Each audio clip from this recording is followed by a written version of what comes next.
Bonjour, je suis Chloé du blog Lunation Couture. En fait, j'ai découvert les postcards il y a une quinzaine de jours et j'ai trouvé ça très ludique et amusant. En fait, depuis, je fais que de regarder ça. Ça m'a permis de découvrir plein de blogueurs et blogueuses que je connaissais pas et des créations que je connaissais pas non plus. À la base, je fais plutôt tricot, mais depuis quelques années, je m'essaye à la couture plutôt en dilettante. Enfin, c'est ma maman qui m'apprend. Et là, pour mon anniversaire, en fait, je vais recevoir une machine à coudre, donc j'espère pouvoir m'y mettre un peu plus souvent. Aujourd'hui, je vous fais un postcat un peu spécial parce que j'ai passé les 5 derniers mois en Erasmus en Allemagne. Donc là, en fait, aujourd'hui, c'est mon dernier jour en Allemagne, donc vous pouvez avoir un aperçu de mon magnifique mur blanc, de ma chambre absolument toute blanche. Donc en fait, j'ai 3 pulls à vous présenter, plus un projet en cours. En fait, l'année dernière, j'ai fait un Erasmus au Pays de Galles et j'avais rien emmené et les 4 mois ont été très longs de ne pouvoir absolument rien faire niveau créatif. Donc là, cette année, je me suis dit que je ne me faisais pas avoir et donc j'ai emmené toutes mes aiguilles à tricoter et puis un catalogue et ma soeur, dans sa grande générosité, m'a également photocopié les modèles qui me plaisaient. Donc j'ai eu de la ressource là pendant ces 5 mois, donc c'était plutôt cool. Donc le premier projet que j'ai à vous présenter, en fait, c'est le cardigan numéro 30 du catalogue Fil d'Art 86, printemps 2013, que vous pouvez également retrouver dans le mini catalogue Fil d'Art numéro 640, Femmes printemps-été 2016. Du coup, en fait, c'est un petit cardigan tout bête, noir, avec des rayons en point ajouré. J'ai trouvé ça assez amusant du coup de voir que Fil d'Art le ressortait 3 ans après, en fait. Moi qui me disais ouais, j'ai encore tricoté un truc un peu démodé ou je sais pas trop quoi. Enfin, j'adore les fringues un peu vintage et tout ça. En fait, je cherchais un cardigan parce que je porte souvent des jupes qui sont resserrées à la taille et je suis souvent débardeur, donc j'ai rien pour me protéger les bras et ça fait un peu... Enfin, il me fallait un petit gilet assez près du corps. Donc quand j'ai vu ce modèle là, je l'ai beaucoup aimé dans son look un peu grand-mère, douillet et tout ça. Et puis il a des manches fracards, donc moi qui ai toujours chaud, c'est parfait. En fait, il se tricote en fil détente. Moi j'ai choisi le coloris noir parce que ça va avec tout. Et aux aiguilles numéro 3. J'ai commencé ce pull il y a bien 2 ans. Ça fait un moment, c'est vrai. Mais en fait, dans ma famille, il y a eu beaucoup de bébés ces derniers temps, donc j'ai préféré tricoter pour eux parce que faire de la layette, c'est tout mignon. Et du coup, mon pull a attendu tout ce temps. J'ai pas eu de difficulté particulière, sauf pour aligner les points ajourés en début et en fin de rang quand il y a des augmentations et la boutonnière. Parce que c'était la première fois que j'en faisais une et du coup les boutons ne sont pas forcément très bien répartis. Mais après, ça se voit pas plus que ça. Et il est très confortable, très chaud. Je l'ai beaucoup mis du coup depuis que je suis ici, donc c'est parfait. Ensuite, j'ai fait un deuxième pull toujours à fil d'art. C'est le numéro 25 du catalogue 104. Donc c'est hommes et femmes printemps-été, mais je ne sais pas de quelle année. À la base, c'était un modèle fait en aviso, mais en Allemagne, il n'y a pas de fil d'art, donc je suis allée chez Roderwolle, qui est un magasin de laine, et j'ai pris un pull, une laine qui est blanche, avec un petit fil lurex argenté, qui s'appelle Fashion Julia, c'est de la marque Rico. Parce que je trouvais que, vu que c'est un pull qui est tout bête en pointerie, et là il y a des côtes en fait pour faire un petit effet épaulette qui se remet également dans le dos.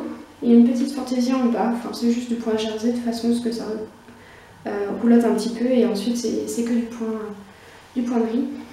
Et puis il y a des petits revers sur les manches, j'aime bien ça aussi. Du coup en fait ça tombait bien parce que la laine Fashion Julia c'est exactement le même grammage, enfin le même carré au niveau nombre de rangs et maille que la qualité Aviso, donc j'ai eu absolument aucune modification à faire, donc c'était parfait. Ce pull là il s'est monté très vite, je crois que j'ai mis une quinzaine de jours. Je tricotais devant Game of Thrones, donc c'est passé absolument très vite. Et non, il est très confortable. Par contre, il est un peu lourd. Et vu que ça mange courte et que la laine est un peu épaisse, Ouais, c'est un peu délicat à porter, surtout maintenant qu'il fait chaud, donc j'ai mis un peu de côté pour le moment. Et mon troisième projet, cette fois c'est une marinière, c'est la numéro 2, toujours de chez Fildar, du catalogue 104, c'est le même que le précédent en fait. C'est une marinière réversible. En fait on pouvait la faire de différentes façons et moi j'ai choisi de la faire absolument réversible. Donc c'est toujours la laine de chez Rico, sauf que cette fois c'est la... Mince, comment elle s'appelle?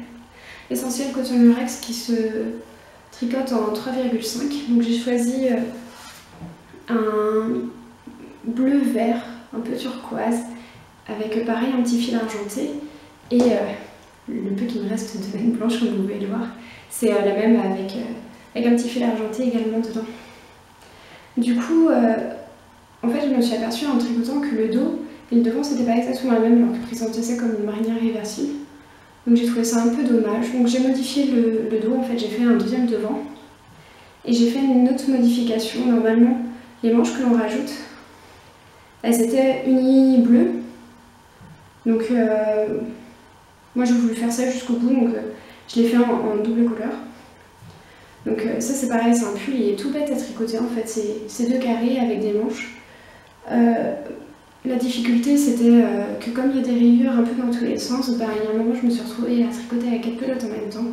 Donc c'était ma première fois, c'était plutôt cool, mais ça s'en mêle vite quand même. Du coup pas d'autres problèmes majeurs, sauf une belle boulette que je me suis rendu compte à la fin.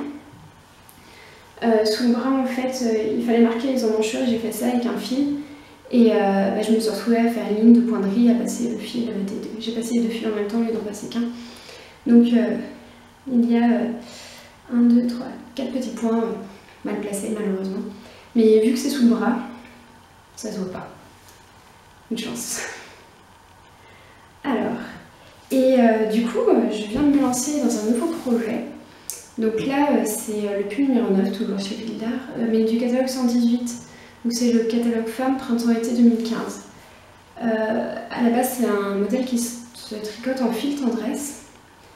Et du coup moi j'ai choisi la laine Rico Baby Classic Decay en coloris vieux rose. Du coup c'est cette couleur là. Là la difficulté c'est que la laine tendresse et la Rico Baby en fait elles sont à peu près similaires sauf qu'elles ne se tricotent pas aux mêmes aiguilles, donc il a fallu que je change les aiguilles et du coup j'étais pas très sûre de mon échantillon, mais là je viens de mesurer et c'est correct. En fait c'est un pull, mais il n'y a pas grand chose qui est fait pour le moment, qui va avoir un motif un peu avec des losanges. Donc ça part comme ça et puis ça va faire ça. Sinon c'est du point mousse donc ça monte assez vite. Bon, j'ai eu quelques petits problèmes au début parce que ça fait longtemps que j'ai pas fait des points un peu spéciaux. Et du coup je me suis un peu perdue dans tout ce qui était jeté sur les simples et tout ça.